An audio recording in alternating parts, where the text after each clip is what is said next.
My family didn't invite me to Christmas because it's no place for losers. My brother Lucas?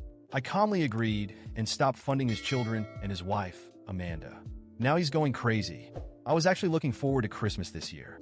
For once, I wasn't scrambling at the last minute to get everything together. By the first week of December, I bought presents for everyone: my parents, my brother Lucas, his wife Amanda, and their kids. I even bought extras just in case anyone brought unexpected guests. I don't know, I just felt like this year was going to be special. So I was completely blindsided when, as I stood on my parents' front porch with bags of wrapped presents in each hand, my mom opened the door and said, "We don't want you here this year." At first, I thought it was some kind of weird joke. I started to laugh a little, but then Lucas's voice cut in from behind her. "This is no place for losers," he said. "You're really starting to wear on all of us." I just stood there staring at her. My dad was in the background, not saying a word, just looking awkwardly everywhere but at me. My mom looked uncomfortable, but didn't back away. And Lucas looked downright smug. I felt this onslaught of emotions: confusion, anger, embarrassment. But somehow I stayed calm. I just nodded, said, "Fine if that's how you feel," and walked back to my car. But as I sat there in the driveway, staring at the bags of presents in the passenger's seat, something inside me changed. No place for losers. Tired of me? Where is this coming from? I had a pretty good idea Lucas was behind it, but I couldn't figure out why. I'd been nothing but generous to him and his family over the years. I'd helped pay for his kids' school supplies, covered their summer camp fees, and even pitched in on his mortgage when things got tight.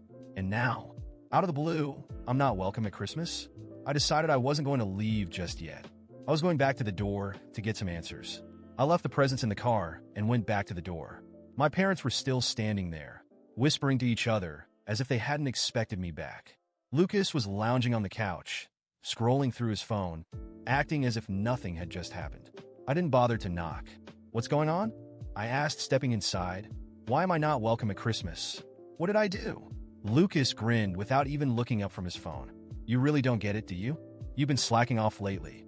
The kids have barely gotten anything from you this year." I stared at him, stunned. "What are you talking about? I've spent hundreds on presents for your kids. They have more presents in the car than anyone else." Lucas finally looked at me. "Last year you did more. This year, it's like you don't care. It's embarrassing for us, honestly." I turned to my parents, expecting them to say something, maybe defend me or tell Lucas he was out of line. Instead, my mom gave me this awkward smile and said, "But you just bought a new car. You found money for it." For a second, I didn't even know how to respond. "The car is on credit," I said, keeping my voice steady. "And even if it wasn't, how does buying a car suddenly make me responsible for Lucas's kids? They're not my responsibility." "You're the one who makes the most money," Lucas said, leaning back on the couch as if this was all perfectly reasonable. "We're a family. Families help each other. You've always done that." I looked at Amanda, his wife, who was sitting quietly in the corner. She hadn't said a word, but her face was flushed, and she was staring down at her hands. She looked as if she wanted to disappear. "Is that your reasoning?" I asked. "Because I've been generous in the past. I'm now obligated to do so forever? And if I don't, I'm a loser?" Lucas shrugged. "If the shoe fits." That was it for me. I took a step back and shook my head. "You know what? You're right. I don't belong here." I looked at my parents. "Enjoy your Christmas." Then I turned to Lucas and said, "And good luck with those presents, because this loser is done financing your life." I walked out without waiting for an answer. I drove home in silence, gripping the wheel harder than I needed to. I couldn't wrap my head around it. Was I really the bad guy here? I'd gone above and beyond for my family for years, always stepping up when things got tough for Lucas, making sure his kids never felt the pinch of his financial struggles. And now, not only was I not welcome at Christmas, but I was a loser for not doing enough. When I got home, I sat in the driveway for a while, staring at nothing. The bags of presents were still in the car, and the sight of them made me sick to my stomach. I'd spent weeks picking out just the right things, thinking about what the kids would love, what my parents would appreciate, and for what? To be told I didn't belong. The more I thought about it, the clearer it became. This wasn't just about Christmas or presents. This had been building for years, and I'd been too blind or maybe too willing to see it. The truth was I'd always been the one Lucas leaned on. Looking back now, I realized that I'd created this dynamic. I made it too easy for Lucas to rely on me. And somewhere along the way, it stopped being gratitude and turned into entitlement. And tonight, being shut out of my own family's Christmas because I didn't do enough, that was the breaking point. The next morning, I woke up with a clearer head and made a decision. I was done. No more bailing Lucas out. No more endless gifts to make up for his lack of effort. If he wanted his kids to have the things I'd provided, he could figure it out for himself. It wasn't an easy decision. Cutting off my brother didn't just mean cutting off financial support. It meant risking my relationship with him, with his children, and maybe even with my parents. But I couldn't go on being treated like an ATM instead of a brother and a son. I didn't reach out to anyone, and they didn't reach out to me. I thought maybe they got the message, but I should have known Lucas wouldn't let it go that easily. The silence stretched through New Year's Eve. No phone calls, no texts. Nothing. For the first time in years, I spent the holidays completely alone. I won't lie, part of me thought about calling, but every time I picked up the phone, I remembered Lucas's smirk, his words. No place for losers. I'd been the one holding things together for years, and they had the audacity to treat me like I was disposable. No, if they wanted distance, I'd give it to them. By mid-January, I began to feel the change. Amanda had always been quiet, the kind of person who avoided conflict. But one night, I got a text from her out of the blue. It was short and to the point. I just wanted to say I'm sorry. I don't agree with what happened. Lucas won't hear it from me, but I thought you should know. I sat staring at my phone for a long time, not sure how to respond. On the one hand, it felt good to know that someone in the family saw things for what they were. On the other hand, Amanda had been silent that night, and her apology now felt like too little, too late. I finally replied, I appreciate it, Amanda, but this isn't something I can just move on from now. She didn't push the conversation further, and that was fine with me. Then, in early February, Lucas showed up at my house unannounced. I was in the middle of a work meeting when I heard the knock on the door. I wasn't expecting anyone, so I ignored it at first, but the knocking didn't stop.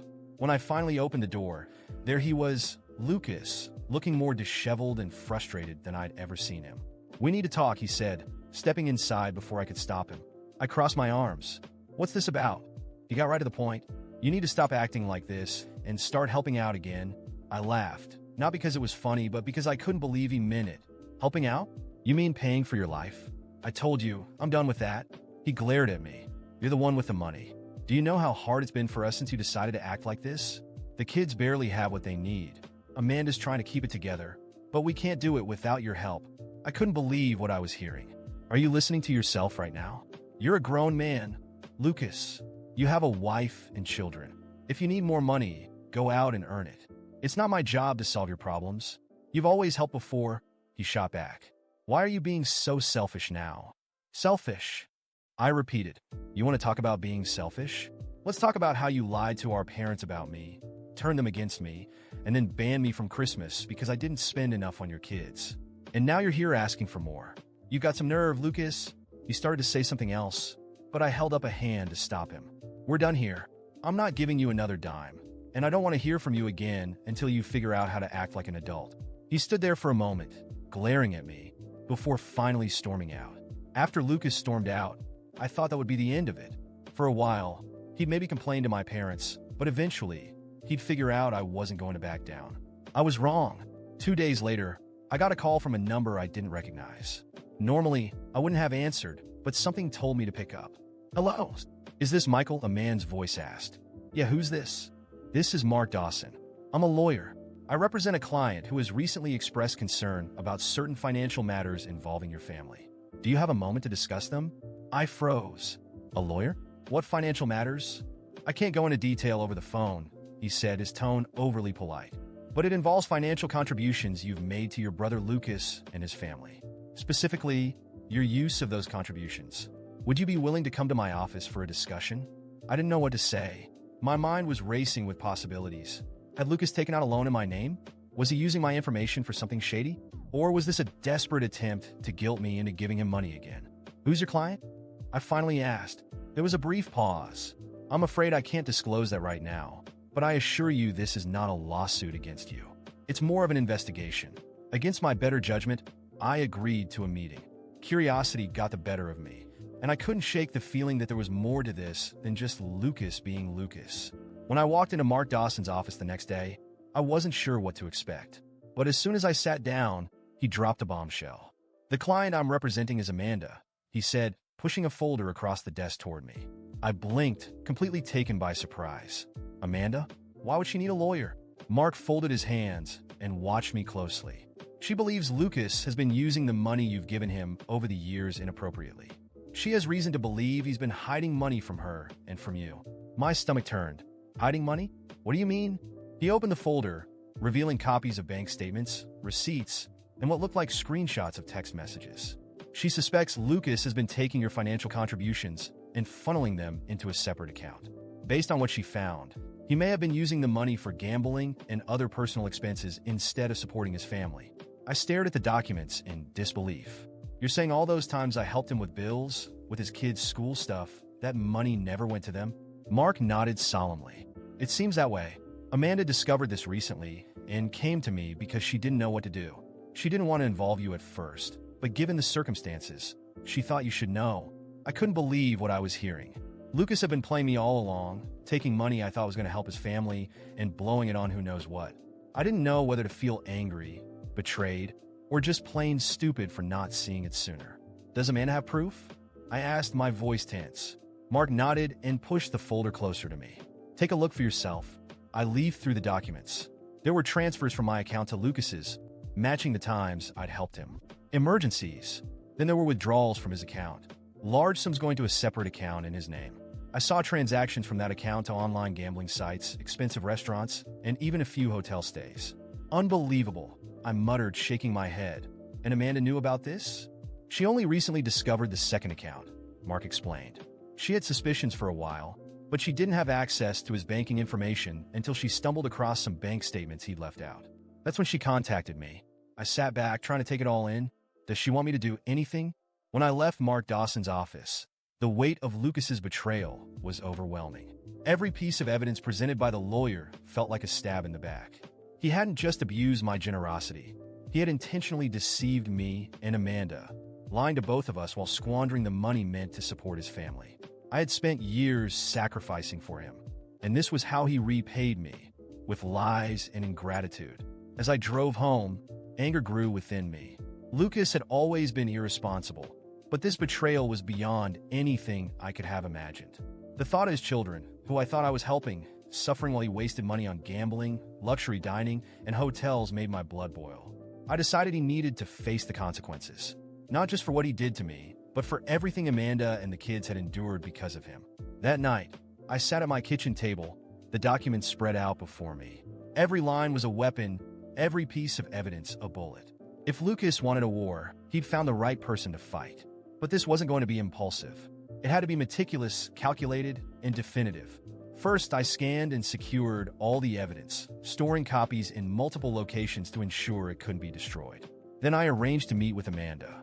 When we met the next day, she looked exhausted, but there was a determination in her eyes I hadn't seen before. Michael, I'm so sorry about all of this, she began, her voice trembling.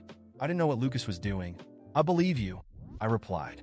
But we need to make a decision. Do you want to stay with him? She hesitated before shaking her head. I can't. He's destroyed the trust we had. There's no going back. That's all I needed to know, I said.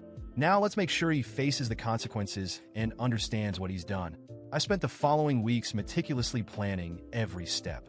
With Mark's help, we filed to freeze Lucas's accounts under suspicion of financial misuse. At the same time, Amanda initiated divorce proceedings. We gathered enough evidence to ensure she would get full custody of the children. But I knew Lucas wouldn't take this lying down. It didn't take long for him to show up at my door again, furious. He pounded on the door like a madman, shouting my name. When I opened it, he tried to push his way in, but I raised my hand to stop him. If you take one step inside, I'm calling the police, I said calmly. You're behind this, aren't you? He shouted. You're trying to ruin my life. I'm not trying to ruin anything, Lucas. You did that all on your own, I replied. I just exposed the truth. You think this is over? He yelled. I'll put an end to this, Michael. You'll regret this. Good luck with that, I said, slamming the door in his face. He stood outside yelling for a few more minutes before storming off. I knew that wasn't the end. A few days later, Lucas began a campaign to turn our parents against me. He went to them, crying, claiming I was destroying his life and that Amanda and I were conspiring to leave him with nothing. My mother, always inclined to believe Lucas's stories, called me, demanding an explanation. Michael, how could you do this to your brother? He's suffering so much.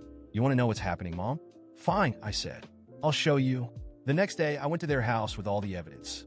I laid it out piece by piece, bank statements, receipts, and proof of his lies. My father stayed silent, but the shame was evident in his eyes. My mother, however, tried to justify it. He was under a lot of pressure. Maybe he made mistakes, but he's your brother. He didn't make mistakes, Mom. He chose to deceive us. He chose to lie to you, to me, to Amanda. He chose to gamble away the money meant for his family. And now he needs to face the consequences. The conversation ended with them visibly shaken. But for the first time, they didn't try to defend Lucas. Meanwhile, Amanda was gaining strength. With Lucas's accounts frozen and the evidence stacked against him, she secured full custody of the kids and control of their home. Lucas, on the other hand, was crumbling. The debts he had hidden began to surface, and creditors were unwilling to wait. He lost access to his accounts, and his reputation was in shambles. But it still wasn't enough. I needed Lucas to fully understand what it meant to manipulate and betray someone who had only ever tried to help him. So, I exposed his actions to our close friends and relatives, not out of petty revenge, but to ensure the truth was known. Lucas tried to confront me in public, but this time, I was ready. "You have the nerve to face me after everything you've done?" I asked. "After stealing from your own family, lying to all of us? What did you think would happen, Lucas? That I'd keep funding your lies?" He had no response. The people around us began to see him for who he truly was, and the network of support he had relied on for years began to crumble. Amanda, on the other hand, was rebuilding her life. She secured a stable job, enrolled her kids in a good school, and finally found peace. As for me, I learned to protect my generosity. Never again would I allow anyone to take advantage of my kindness. Lucas was left alone to face the consequences of his choices. He tried to rebuild, but with mounting debts and a ruined reputation, he became isolated, with no one to turn to. And while I finally found freedom and peace, Lucas learned, the hard way, that some betrayals come with a heavy price.